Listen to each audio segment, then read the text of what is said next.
I hope everyone is doing well. So we are back here with the chapter 9, that is biomolecules. अभी तक we have discussed macromolecules भी हमने discuss कर लिए. हमने आपके लिपिड्स, कार्बोहाइड्रेट्स, प्रोटीन्स, लिपिड्स और न्यूक्लिक एसिड्स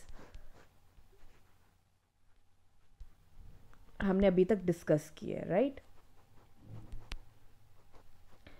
देन हमने अबाउट मेटाबोलाइट्स भी बोले थे, ठीक है. प्राइमरी मेटाबोलाइट्स क्या होते हैं और सेकेंडरी मेटाबोलाइट्स हैं, उसी के रिलेटेड जो क्वेश्चंस घूमने थे, right.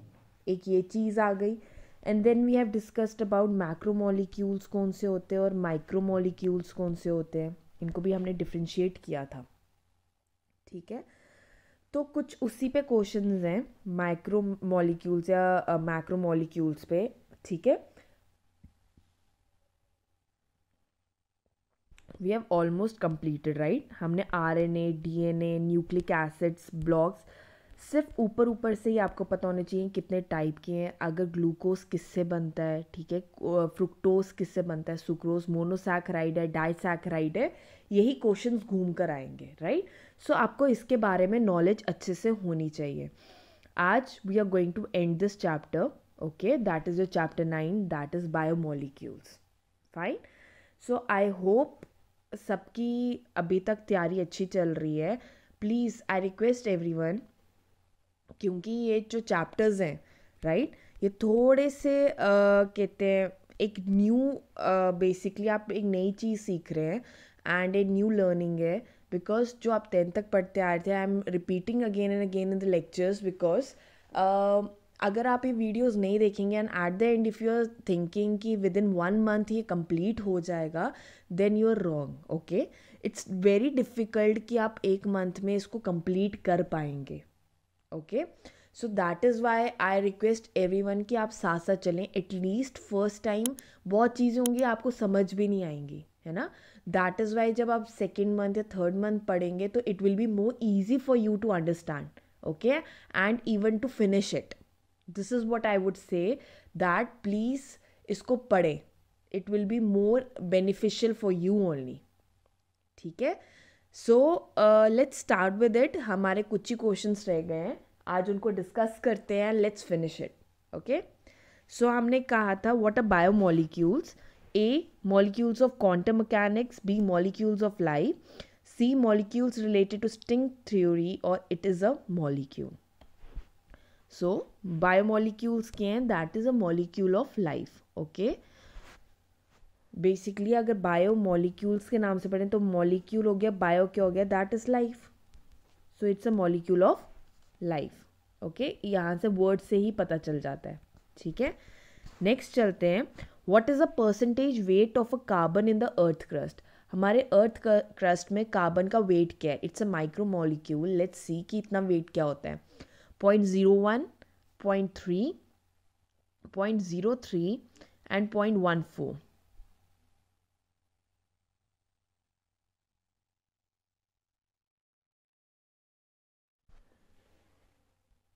Okay. So correct answer is that is C, 0.03. जो परसेंटेज वेट है हमारा कार्बन का अर्थ क्रस्ट में, दैट इज 0.03, ठीक है. ह्यूमन बॉडी में इट इज़ 18.5, ठीक है. ह्यूमन बॉडी में कितना है? 18.5 है. और अगर पूछेंगे अर्थ क्रस्ट में कितना है, that is 0.03. Fine. Next, which of these is a secondary metabolite. A, proteins. B, lipids. C, vitamins. और डी, स्टेरॉइड्स. इनमें से जो आपका सेकेंडरी मेटाबोलाइट कौन सा है?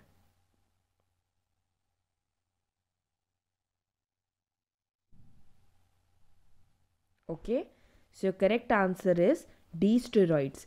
जो स्टेरॉइड्स हैं वो तुम्हारे सेकेंडरी मेटाबोलाइट्स हैं, जबकि प्रोटीन्स, लिपिड्स एंड विटामिन्स जो हैं, these are considered as your primary metabolites, okay. ये रिक्वायर्ड होते हैं तुम्हारी नॉर्मल ग्रोथ एंड डेवलपमेंट के लिए.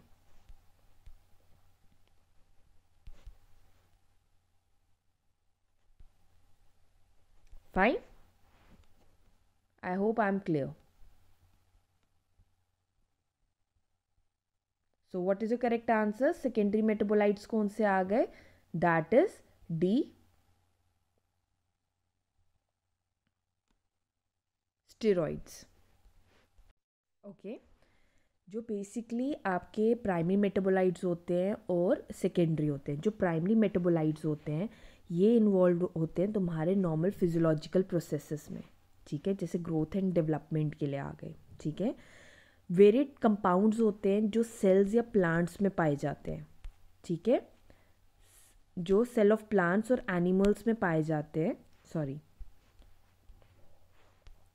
जो सेल्स ऑफ प्लांट्स और माइक्रोब्स या फंजाई में पाए जाते हैं, ठीक है, उनको कहते हैं सेकेंडरी मेटाबोलाइट्स। हमने सेकेंडरी मेटाबोलाइट्स के अंदर पढ़ा था ना, पिगमेंट्स आती हैं तुम्हारी, ड्रग्स आ गए, गम्स आते हैं, ठीक है, देन एल्कलाइड्स आ गए,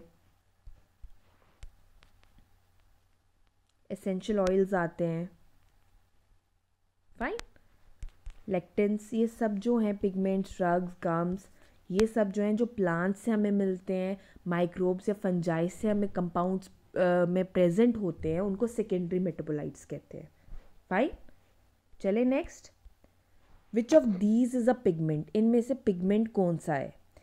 ए कोडीन, बी रिसिन, सी कैरोटीनॉइड और D curcumin.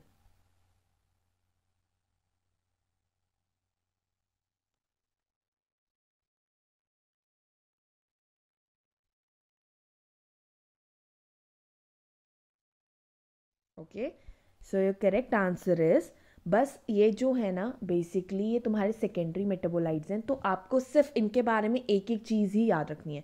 You don't have to go deep, इनके बारे में इतना डिटेल में पढ़ने की ज़रूरत नहीं है। मैक्रोमोलिक्यूल्स जो थे आपके लिपिड, कार्बोहाइड्रेट्स, प्रोटीन्स और nucleic acids, you got enough of MCQs from that, right.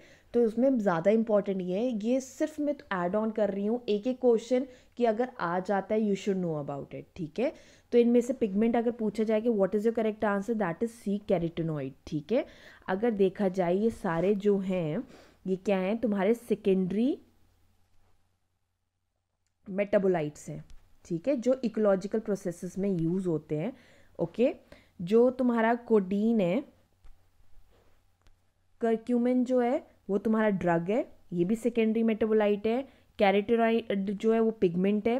Ricin जो है तुम्हारा that is toxin, okay, and जो कोडीन है तुम्हारा that is a alkaloid, fine, ठीक है। ये पर है सारे secondary metabolite, okay. So carotenoid is a pigment. Next, what is anthocyanins? Anthocyanins are pigment, B alkaloid, C drug or D toxins.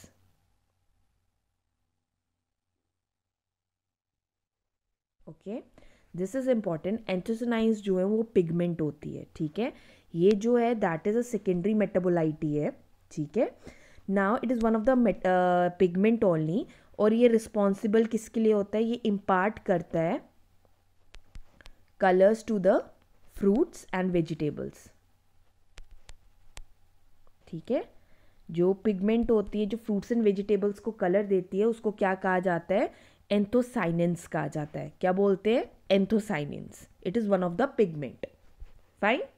चले नेक्स्ट, कोडीन इज अ और an A lipid, B toxin, C alkaloid और D pigment. यह भी हमने पढ़ा और मैंने ऊपर भी उसको बताया है कि क्या होता है।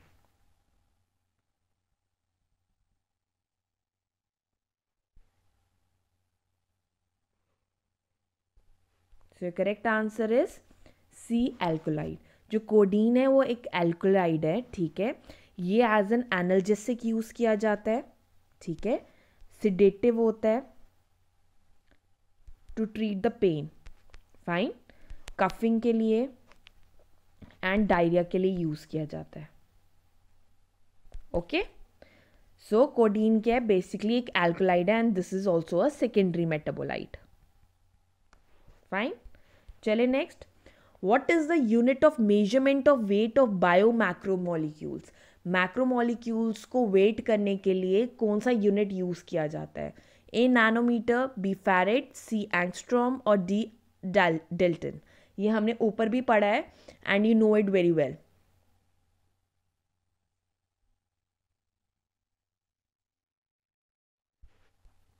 So correct answer is D, dalton. Dalton basically use किया जाता है वेट, मॉलिक्यूलर वेट को मेजर करने के लिए ऑफ द न्यूक्लिक एसिड्स हो गया, प्रोटीन हो गया, ठीक है, कार्बोहाइड्रेट्स हो गया, फाइन, एंड इवन लिपिड्स. इनके लिए हम डेल्टन यूज़ करते हैं. जो फैरेड एंड एंगस्ट्रॉम है, ओके, जो farad, sorry,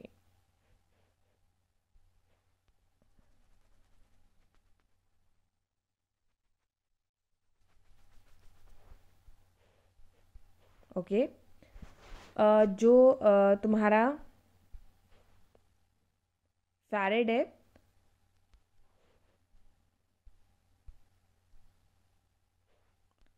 that is a unit of capacitance, okay, and nanometer और angstrom जो है that is a unit of length, okay. Nanometre और एंगस्ट्रॉम जो हो गया यूनिट ऑफ लेंथ होता है और फैरेड हो गया unit of capacitance. So D is your correct answer.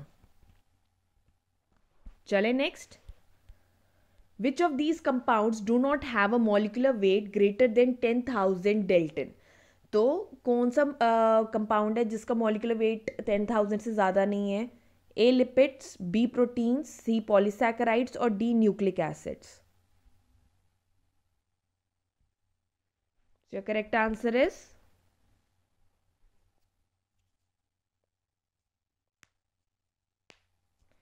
that is A, lipids. इसका जो मॉलिक्यूलर वेट होता है it is less than that of 10,000 Dalton.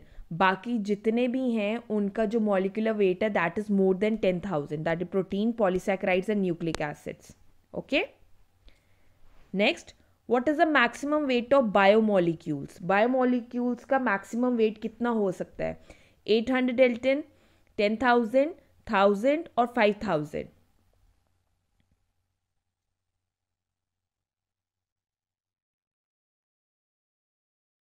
Okay. So the correct answer is C, 1,000 dalton. ठीक है. Biomolecules basically तुम्हारे हो गए micromolecules. जो बायोमोलिक्यूल्स का दूसरा नाम क्या होता है? माइक्रोमोलिक्यूल्स. ठीक है. इनका जो वेट होता है, ठीक है, जो तुम्हारे माइक्रोमोलिक्यूल्स होते हैं उनका वेट मोर देन 1,000 DA नहीं होता है. 1 to 1,000 के बीच में ही मैक्सिमम 1,000 तक जा सकता है. जो तुम्हारे बायो मैक्रोमोलिक्यूल्स होते हैं, ठीक है, उनका वेट जो होता है that is more than 10,000 DA. Okay, चले next. What percentage of the total cellular mass is nucleic acid? कितना टोटल सेलुलर जो मास होता है उसमें कितना न्यूक्लिक एसिड होता है? 1 to 2. कितना परसेंटेज होता है? 50 to 60%, 5 to 7% और 20 to 30%. जो हमारी बॉडी में जितना सेलुलर मास है ना, उतना कितना परसेंटेज ऑफ सेलुलर मास में न्यूक्लिक एसिड होता है? So correct answer is that is 5 to 7%. Fine, ठीक है. सो जो तुम्हारे न्यूक्लिक एसिड होता है दैट इज DNA और जो RNA होता है, ठीक है, जो हमारा जेनेटिक मटेरियल बनाता है, ठीक है, और ये मोस्टली किसके अंदर होता है? इनसाइड द न्यूक्लियस होता है और ये बनाता है 5 to 7% of the total cellular mass. Fine, चले next. What percentage of total cellular mass is carbohydrates? कितना है? 3%, 2%, 1% और 10%.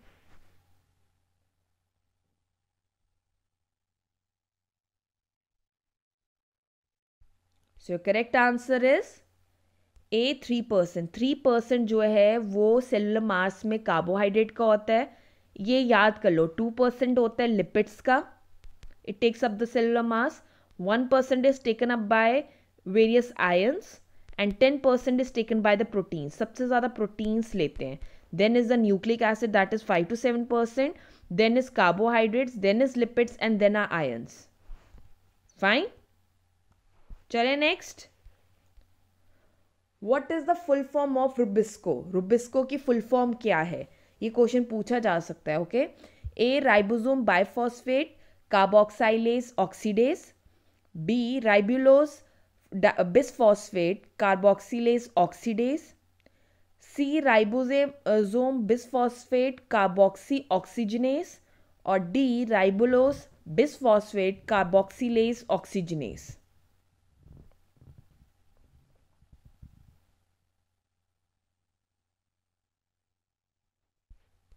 So correct answer is D ribulose bisphosphate carboxylase oxygenase. ठीक है, ये एक इम्पॉर्टेंट इंजाइम है, ठीक है, जो कहाँ पाया जाता है, प्लांट्स में पाया जाता है, और ये मेजर रोल प्ले करता है फोटोसिंथेसिस में।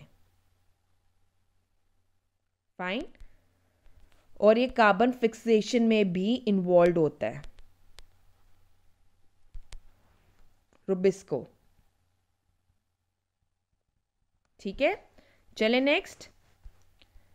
विच of these is an enzyme? A ग्लूटफो, बी कोलेजन, सी इंसुलिन और डी ट्रिप्सिन। तो इनमें से एंजाइम कौन सा है?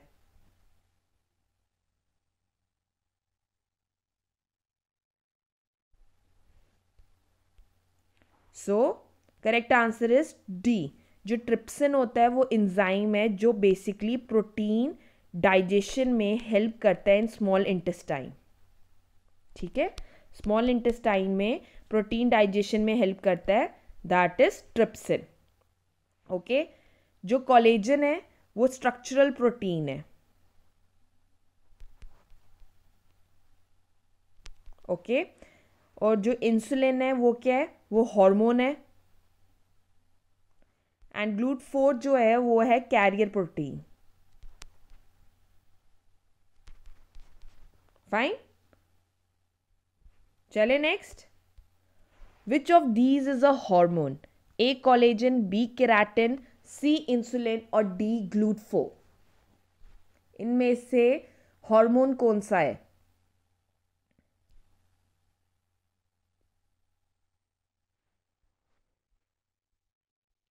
So your correct answer is C insulin. जो इंसुलिन है वो हार्मोन है जो रेगुलेट करता है basically blood glucose level.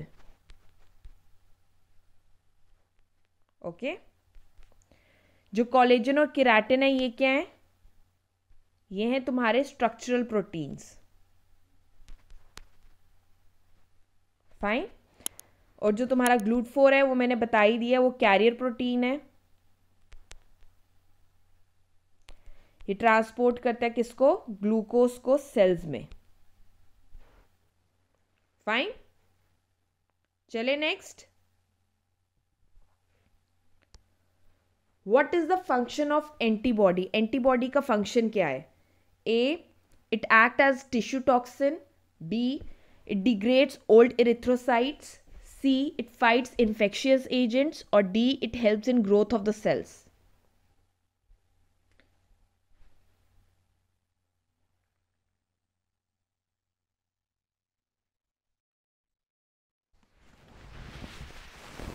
So your correct answer is C, it fights the infectious agents। ठीक है, जो तुम्हारे एंटीबॉडीज होती हैं ना, इनको हम क्या कहते हैं? इम्यूनोग्लोबुलिन्स भी कहा जाता है। क्या कहा जाता है? इम्यूनोग्लोबुलिन्स भी कहा जाता है। ये क्या है बेसिकली? ये क्या होते हैं? ये बेसिकली प्रोटीन होते हैं जो इम्यून रिस्पॉन्स में मेजर रोल प्ले करते हैं। किसमें? इम्यून रिस्पॉन्स में मेजर रोल प्ले करते हैं। ये जो होते हैं ये वाई शेप्ड होते हैं, प्रोटीन्स होते हैं, इम्यूनोग्लोबुलिन्स या एंटीबॉडीज। ठीक है, जो हमारे किधर प्रेजेंट होते हैं? ब्लड प्लाज्मा में प्रेजेंट होते हैं। Okay,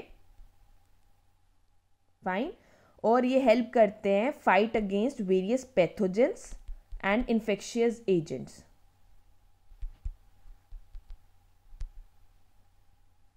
okay, so C is your correct answer.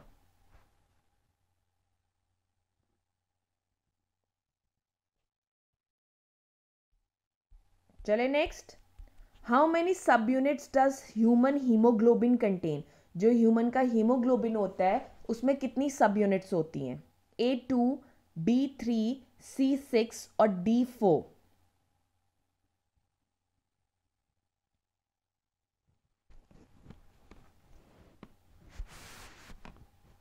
So correct answer is D4. ठीक है, जो सब यूनिट्स होती हैं वो टोटल कितनी होती हैं ह्यूमन हीमोग्लोबिन में? 4 सब यूनिट्स होती हैं, 2 अल्फा होती हैं और 2 बीटा सब यूनिट्स होती हैं. ठीक है, जो हीमोग्लोबिन है, ठीक है, ये क्या है? ये आयरन कंटेनिंग मेटालोप्रोटीन है. क्या है? आयरन कंटेनिंग मेटालोप्रोटीन है, जो हमारे रेड ब्लड सेल्स में प्रेजेंट होता है फॉर द गैशियस एक्सचेंज. किसके लिए होता है? फॉर द गैशियस एक्सचेंज के लिए. फाइन, ये गैशियस ट्रांसपोर्ट के लिए. चले आगे. How can a disaccharide be converted into monosaccharide? अगर हमें एक डाइसैक्राइड को मोनोसैक्राइड में कन्वर्ट करना हो तो कैसे होगा? By hydrolysis, B phosphorylation, C dehydrogenation और डी डिहाइड्रेशन.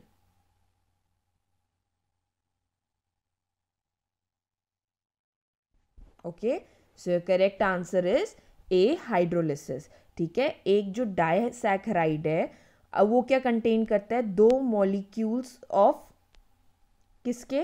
मोनोसैकेराइड के होते हैं, जो लिंक्ड किससे होते हैं? Bye glycosidic bond. ओके, जब इनको ब्रेक करना होता है तो क्या होता है? हाइड्रोलिसिस की जाती है. तो हाइड्रोलिसिस से क्या होता है? डाइसैकेराइड कन्वर्ट हो जाता है 2 मोनोसैकेराइड्स में. ठीक है, next, what is the full form of ATP? Adenosine triphosphate, adenine triphosphate, adenyl triphosphate और adrenotriphosphate.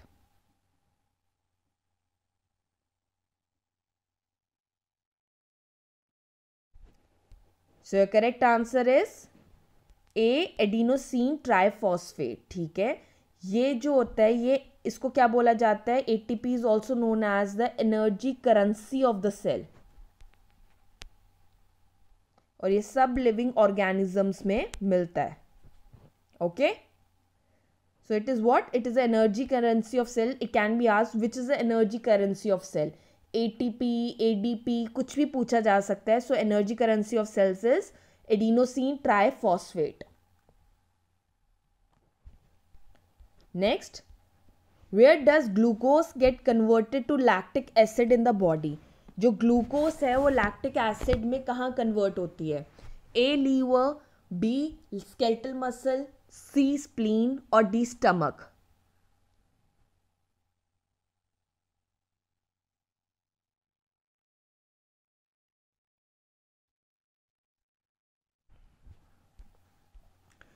So your correct answer is B, skeletal muscles. जो लैक्टिक एसिड है ना वो कहाँ फॉर्म्ड होता है? स्केलेटल्स में. ठीक है, बाय द जब इनकम्प्लीट ब्रेकडाउन होता है ग्लूकोज का. ओके, सो इसमें क्या होता है? जो ग्लूकोज है वो कन्वर्ट हो जाता है लैक्टिक एसिड में स्केलेटल और ये फॉर्म होता है स्केलेटल मसल्स में. Next, how many molecules of pyruvic acid are formed from 8 molecules of glucose? अगर जब 8 molecules of glucose से कितने molecules of pyruvic acid form होते हैं? A8, B24, C16 और D32.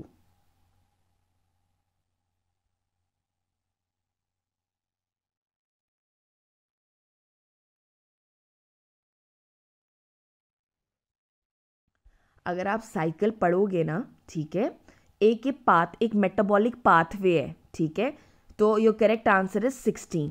अब ये पढ़ लेना. ठीक है, आपने पढ़ा ही होगा. इसमें क्या होता है? जो ग्लूकोज होता है ना, ठीक है, वो कन्वर्ट हो जाता है पायरुविक एसिड में. ठीक है, वाया मेटाबॉलिक पाथवे. किसके थ्रू? मेटाबॉलिक पाथवे होता है जिसके थ्रू जो ग्लूकोज है वो कन्वर्ट हो जाता है पायरुविक एसिड में. ठीक है, जिसको हम क्या कहते हैं? ग्लाइकोलिसिस कहते हैं. क्या कहते हैं? ग्लाइकोलिसिस. ओके, इसमें क्या होता है? जो एक मॉलिक्यूल होता है ना ग्लूकोज का, ठीक है, वो बनाता है, वो प्रोड्यूस करता है 2 मॉलिक्यूल किसके? पायरुविक एसिड के. फाइन, जब एक मॉलिक्यूल ग्लूकोज कितना बनाता है, जब ये पाथवे टेक प्लेस करता है तो 2 मॉलिक्यूल्स देता है पायरुविक एसिड के। तो अगर उन्होंने पूछा है कि 8 मॉलिक्यूल्स ऑफ ग्लूकोज कितने बनाएगा, ऑब्वियसली डबल बनाएगा, that is 16 molecules of pyruvic acid. So C is your correct answer. समझ गए? Okay, next, this is the last question. What is the end product of glycolysis under anaerobic condition? Anaerobic condition की ये basically cycle है। एक aerobic और anaerobic condition के अंदर जो ग्लूकोज का ब्रेक डाउन होता है और वो जो प्रोडक्ट्स फॉर्म करता है वो आपको पता होना चाहिए, ठीक है। एंड प्रोडक्ट ऑफ ग्लाइकोलिसिस क्या होता है? Lactic acid is formed, pyruvic acid is formed, oxalic acid is formed और एस्कॉर्बिक एसिड इज फॉर्म्ड। ये एनारोबिक कंडीशन के अंडर है। ये जो पायरुविक एसिड है ये एरोबिक कंडीशन के अंडर बनता है, फाइन। और एनारोबिक कंडीशन के अंडर क्या बनता है? That is a lactic acid, ठीक है। तो बेसिकली एरोबिक कंडीशन में तुम्हारा बनता है पायरुविक एसिड और एनारोबिक कंडीशन में तुम्हारा क्या बनता है? Lactic acid. इसमें क्या होता है, जो ग्लूकोज है वो एनारोबिक कंडीशंस के अंडर लैक्टिक एसिड में कन्वर्ट हो जाता है following a metabolic pathway. Okay, so your correct answer is A, lactic acid. Fine, I hope I am clear and please this is my humble request कि इसको अब अच्छे से पढ़ो। ऑलमोस्ट हमने 75 MCQs डिस्कस किए हैं and I think we have covered each and every topic. Okay, जहाँ पे जितनी ज़रूरत थी हमने उतना ही पढ़ा है। We have not done a deep study about it. Okay, जितना आपको पता होना चाहिए, एंड प्रोडक्ट है तो एंड प्रोडक्ट ही पता होना चाहिए। You don't need to remember the whole cycle. Okay, that is why हमने वैसे ही क्वेश्चन डाले हैं। What is the end product, कितने मॉलिक्यूल फॉर्म करेगा, that's it. You don't need to remember the whole cycle for that, ठीक है। सो बस मेन चीज़ें हमने कवर की हैं जो आपके एग्जाम्स में पूछा जा सकता है और जितना आपको याद रखना है, फाइन। सो प्लीज़ इनको रिपीटली पढ़िए, एक बार चैप्टर को अच्छे थॉरली पढ़ लिया and then just come to these MCQs और 20 MCQs सॉल्व कीजिए एंड सीट फॉर योरसेल्फ कि आपने कितना किया है ना, और आपको कितना स्कोर मिल रहा है। आउट ऑफ जितने क्वेश्चंस आप सॉल्व करते हो उसमें से आप अपने आप को मार्क्स दीजिए एंड जो क्वेश्चंस रह जाते हैं then do it again tomorrow to see कि आपको याद है या नहीं है। Okay, so please read the chapter and then only solve these MCQs, otherwise you won't understand anything. So all the very best, have a nice day. Will come with chapter 10 tomorrow. So we are going to start with the chapter 10 that is cell cycle and cell division. ठीक है, तो I request everyone कि please सब इसके बारे में पढ़ के आएंगे। ओके, सेल साइकिल और सेल डिवीजन के बारे में, जिसमें मियोसिस, माइटोसिस, हम वो पढ़ेंगे, ठीक है। अब सेल साइकिल के बारे में पढ़ना है, ठीक है, वो कैसे होता है कैसे नहीं होता है। Okay, so will start with that only और let's see, will start with your next chapter, this chapter 10 only. Okay, please इसको पढ़ के आए सो दैट वी कैन आपको MCQs करने में ईजी रहे। Okay, all the very best, have a good day, take care.